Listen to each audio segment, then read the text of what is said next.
My name is Matthew Hale. I'm 32 years old. I live in Seattle, I work in architecture, and I drink my coffee black with a splash of guilt. This is the story I've never told anyone. Call it, I was getting groceries. Then he looked at me and closed the door. It was raining that day. Seattle's signature drizzle, fine and constant. The kind that feels like the city whispering secrets through every raindrop. I had just stepped out of my apartment after a grueling week. I needed eggs, oat milk, and a break from my own thoughts. The grocery store down the street was nearly empty, save for a couple arguing in the frozen aisle and a teenager trying to restock shelves faster than they could collapse. I wasn't looking for anything in particular, really, just trying to feel like I was in control of something. Anything. I turned a corner and bumped carts with a man. He looked at me, no apology, no irritation, just recognition.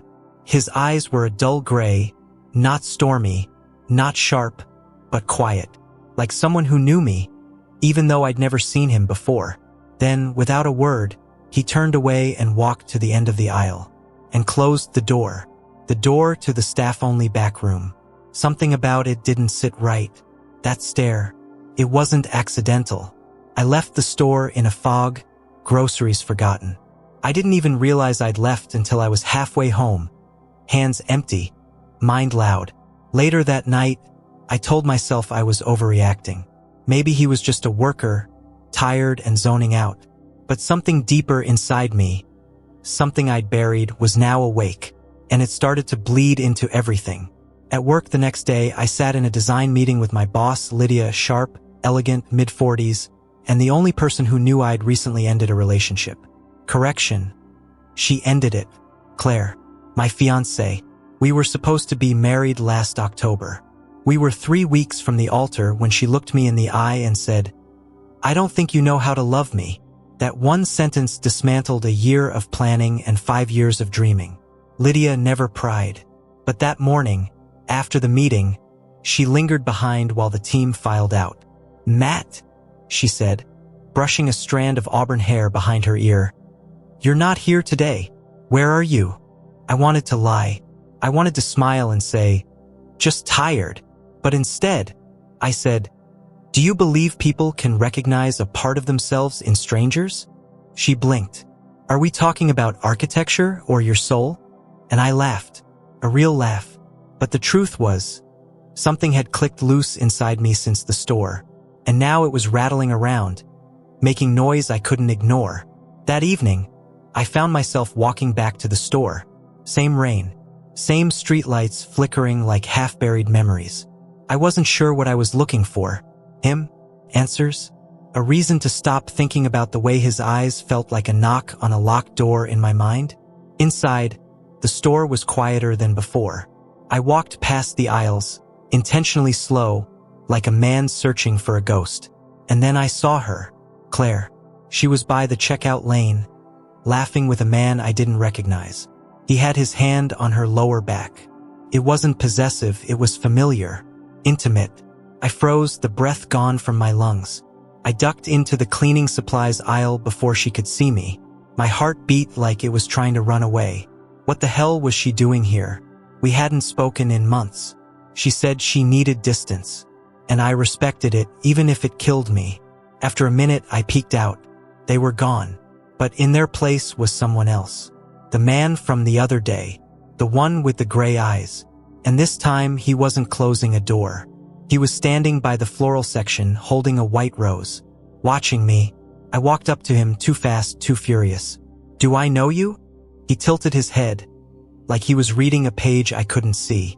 Then, in a soft voice that cut sharper than any shout, he said, "No, but you knew him." I felt cold. "Who?" He handed me the rose and turned away, vanishing toward the exit without another word. I stood there for a long time, the rose in my hand, the scent faint and familiar. And then the memory came rushing back.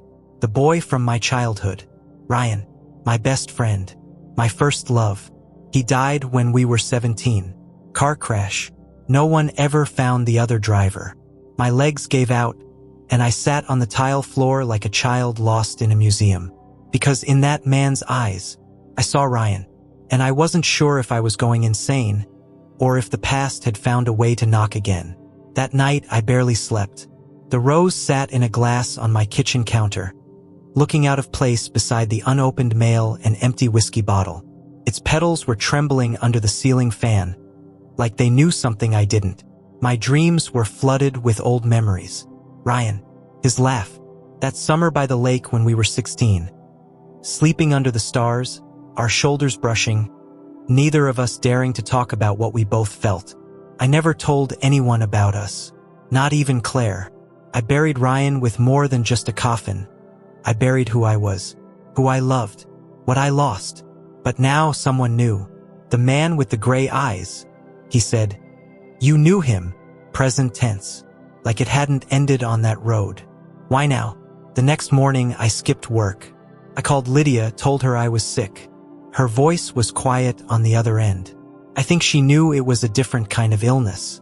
I went back to the store again, like a man drawn to the edge of a cliff by a whisper only he can hear. He wasn't there.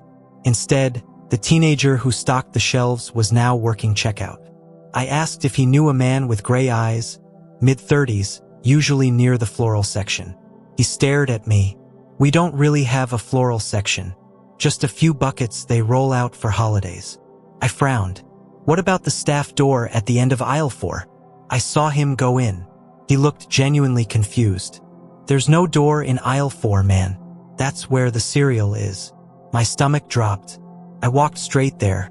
Sure enough, no door. No signs. Just Cinnamon Toast Crunch and Frosted Flakes mocking me with their artificial smiles. Was I losing my mind? That night, Claire called. I almost didn't pick up. But curiosity has a louder voice than pain sometimes. Her voice was softer than I remembered. "Hey, I didn't expect to see you yesterday." "You didn't," I said. "I saw you." A pause.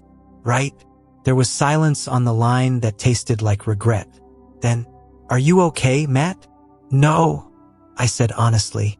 "I think someone is trying to tell me something. Someone from my past." "Is it someone I know?" "You met him once," I said slowly. "His name was Ryan, my best friend growing up." She didn't say anything. "Claire," I added. "He died when we were 17. But someone who looks like him, like he could be his brother, found me, gave me a white rose, said I knew him, and now I'm seeing doors that aren't there." "Matt, I never told anyone about Ryan, about what we were, what we weren't allowed to be." Her voice cracked. "I always knew there was a part of you I never reached. I just thought it was about us." "It was," I whispered. "And it wasn't." The next few days blurred. I walked the city like a man sleepwalking through his past. Every street held a memory. Every stranger's face begged me to search for something familiar. One night, I ended up at my childhood home. It had been sold years ago after my parents moved south. But the porch light was still the same yellow hue. The wind still made the same hollow sound as it pushed through the trees. And then he was there, the man, sitting on the steps, like he'd been waiting for me. I walked up slowly, cautiously. "Who are you?" I asked. He looked up, gray eyes shining under the streetlight. "I'm nobody," he said, "but I carry pieces." "Pieces of what?" He smiled. "Of what was taken, of what was lost." I sat down beside him, my heart pounding. "Were you with Ryan? Do you know him?" He looked straight ahead. "Not the way you did, but I knew his father, and his guilt. He was the one driving the car that hit Ryan." My blood ran cold. "He never came forward," he continued. "He drank himself to death a few years later. But before he did, he wrote letters. Hundreds. One for every person he thought he'd hurt. And you?" "I'm his son," the man said. "My father told me to find the people he owed. One day, when I was strong enough to carry their pain." Tears welled up in my eyes. "You're telling me all this time the man who took Ryan's life lived blocks from my house?" He nodded. "Why did you close the door in the store?" I asked. "Because I thought you weren't ready." He stood, placing a small, folded letter in my hand. "I think you are now." The letter was written in shaking pen. "Apologies. Regret. A broken man begging forgiveness for something that shattered two boys' lives. I cried for hours, not just for Ryan, but for myself, for the parts one locked away, for the man I might have become if I'd allowed myself to grieve with truth instead of silence. 3 weeks later, I walked into Lydia's office. "I want to take some time off," I told her. She nodded. "You've been somewhere else for a while. Maybe it's time you go there fully." "I think I'm going to visit the lake, the one I used to go to with Ryan. Maybe build something there, not for work, for me." She smiled. "Then build something beautiful, Matt. He'd want that." I'm here now. The lake is still. The same dock remains. Weathered, splintered, sacred. I sit at the edge, toes brushing the water. In my hands is the rose. It dried weeks ago, but it still smells faintly of memory. And I whisper to the wind, "I loved you, Ryan. I was afraid, but I loved you."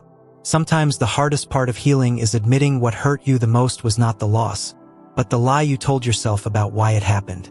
I blamed myself for surviving, for moving on, for loving again, but never the same. And yet now I understand. Some ghosts don't want to haunt you. They just want you to remember.